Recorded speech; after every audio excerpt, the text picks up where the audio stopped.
Assalamualaikum warahmatullahi wabarakatuh. Anak-anak sekalian yang saya banggakan, apa kabar? Semoga kalian selalu sehat dan selalu dalam lindungannya, sehingga dalam kegiatan dapat berjalan dengan lancar, tidak kurang dari satu pun.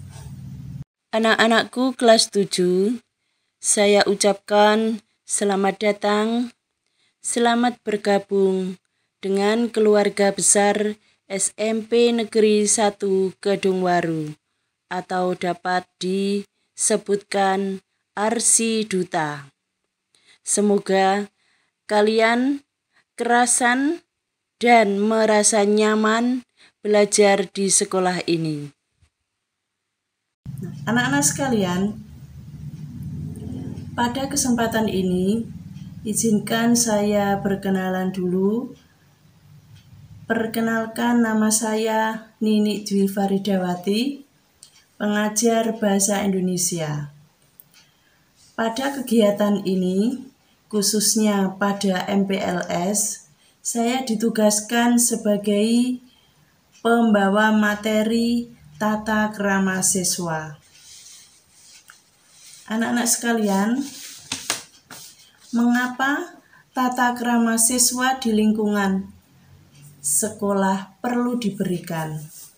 Karena dengan adanya tata krama ini nanti, kalian bisa menjadi anak-anak yang dapat dibanggakan, anak-anak yang bisa menempatkan diri di mana saja kalian berada. Sebelumnya, kalian harus tahu, apakah yang dimaksud dengan tata krama?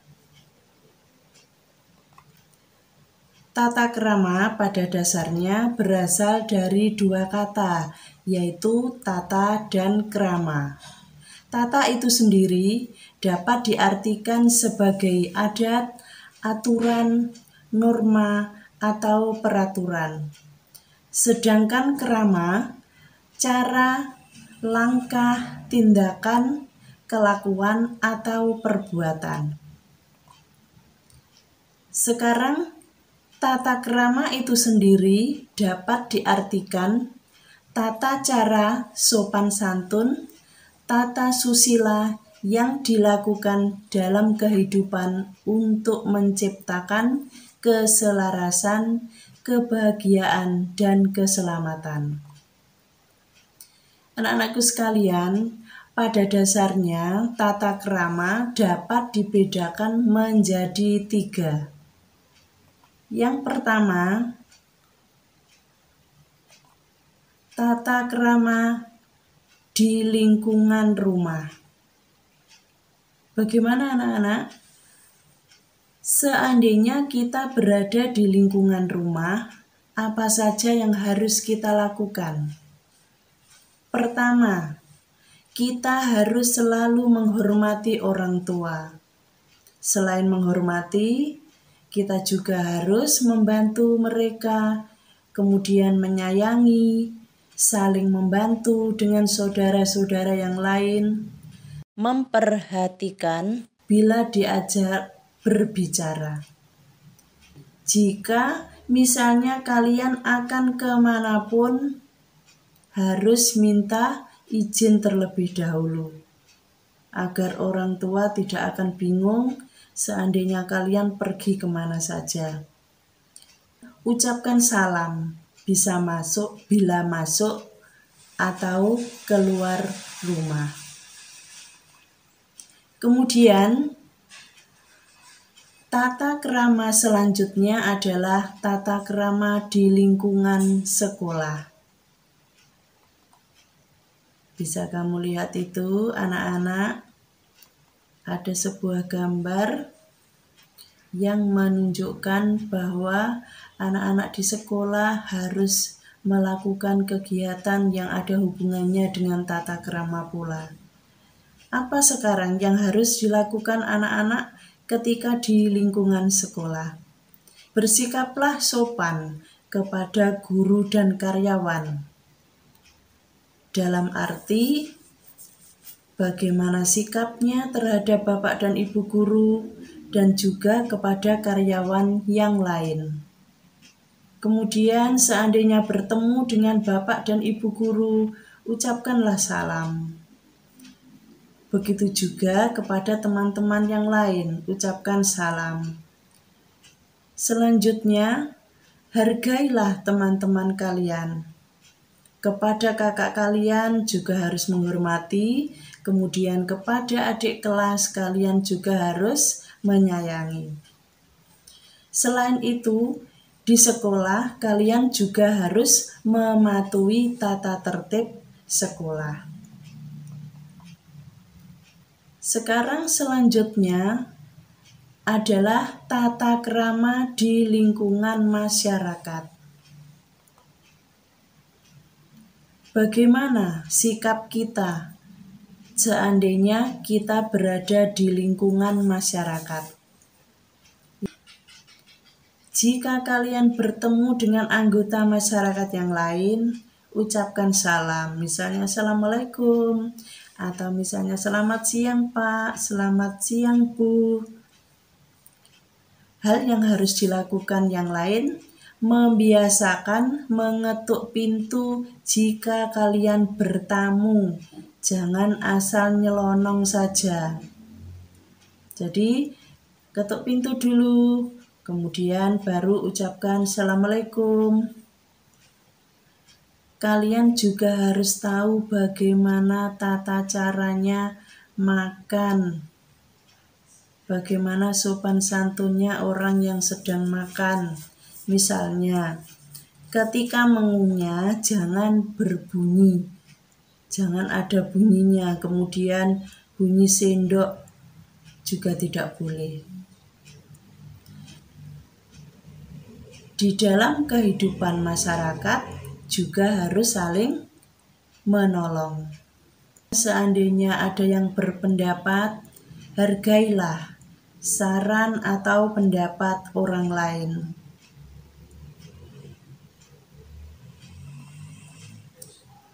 Anak-anakku sekalian, dalam kehidupan bermasyarakat, kita juga harus tahu tata krama yang harus kita ketahui. Yang pertama, bagaimana tata krama kita ketika kita berbicara? Apa saja yang harus kita lakukan, apa saja yang harus kita ketahui kalau kita sedang berbicara dengan orang lain. Misalnya, menggunakan kalimat yang tepat. Kalimat yang tepat itu artinya bagaimana seandainya kita berbicara dengan orang tua. Bagaimana kata-kata yang bagus untuk kita ucapkan. Jangan bersikap tidak sopan ketika kita berbicara dengan orang tua. Kita pun juga harus tahu di mana kita berbicara. Seandainya kita berbicara di lingkungan orang-orang tua, bagaimana sikap kita, kemudian bagaimana kalau kita berbincang-bincang dengan teman-teman kita, bagaimana sikap yang harus kita lakukan. Menjaga sikap selama berbicara.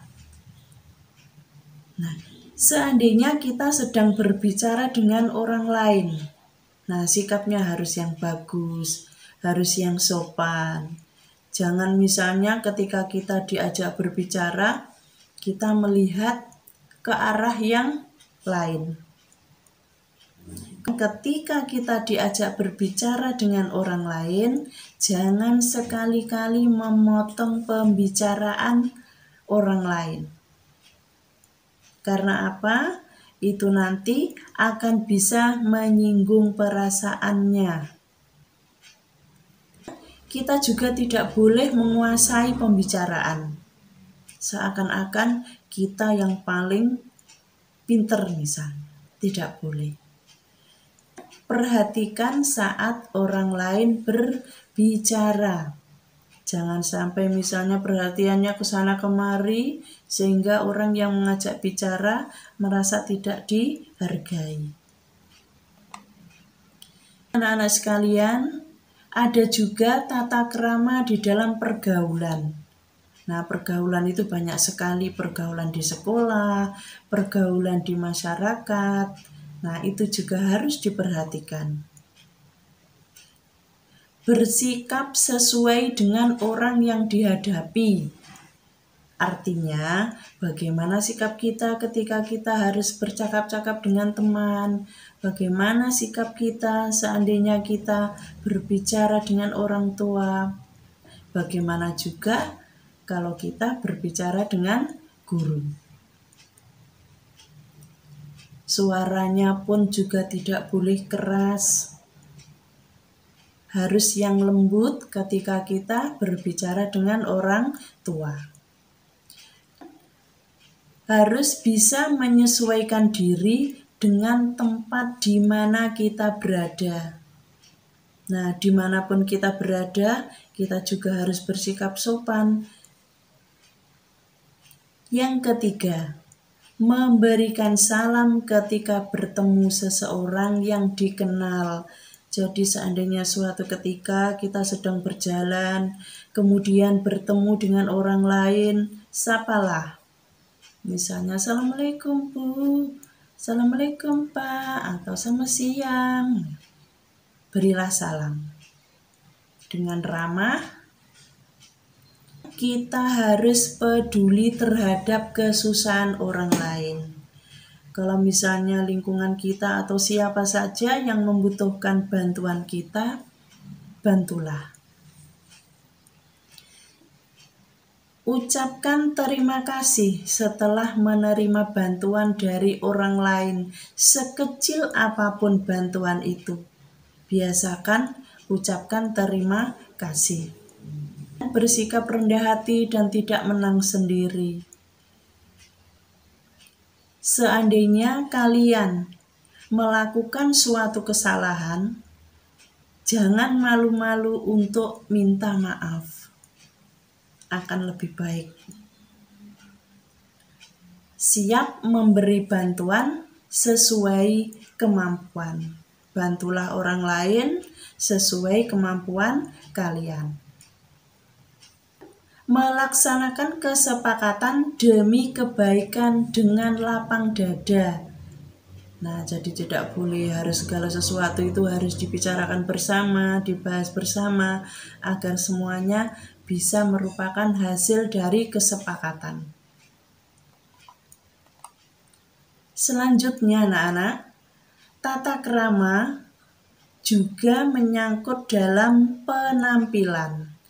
Ketika kita berpenampilan, juga harus sesuai dengan aturan-aturan. Misalnya, berpakaianlah yang rapi, pantas, dan sederhana. Gunakan pakaian sesuai dengan waktu dan tempat.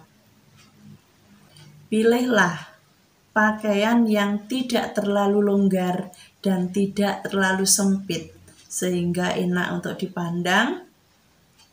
Ikuti aturan dan tata tertib yang berlaku. Anak-anak sekalian, apapun yang diperbuat seseorang hendaknya dapat bermanfaat untuk dirinya sendiri, bangsa, manusia di dunia pada umumnya. Baiklah anak-anak, ingatlah ada pepatah, bangsa yang besar adalah bangsa yang warganya memiliki martabat.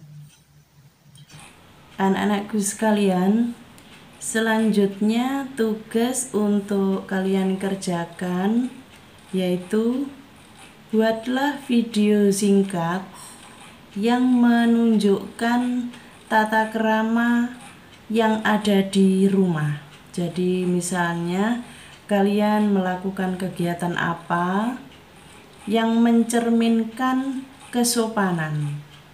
Video singkat saja. Nanti tugas itu kalian kirim ke link yang sudah disediakan. Terima kasih anak-anak. Semoga kalian dengan adanya pengenalan tata krama ini, kalian akan menjadi anak-anak yang bermartabat, anak-anak yang hebat, anak-anak yang dapat dibanggakan oleh keluarga, bangsa, dan agama.